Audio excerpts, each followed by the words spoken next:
Like many a handsome man, Graham Forbes had chosen to marry someone not nearly as good-looking as himself, and even slightly older.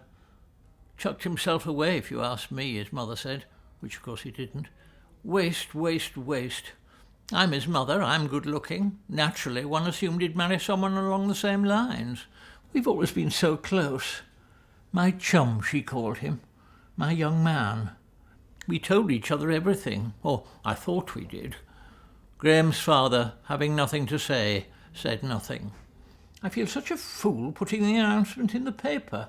I mean, Betty. What sort of a name is that? Margaret, yes. Joan, possibly. Though I must confess Caroline was the least I'd been hoping for. But Betty. As names, one might think Betty and Graham nicely matched, both dull and unassertive, and not committing their bearers to any particular stance on human affairs in the way that Tessa does, or Rory even. But this was partly the trouble.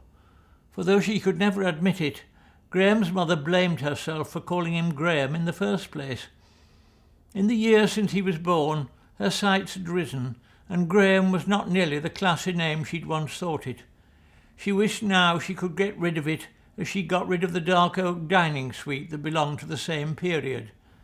But though car boot sales exist to dispose of discarded aspirations, there are no stalls dealing in our most unwanted commodities, like names, relatives, or one's own appearance in the glass.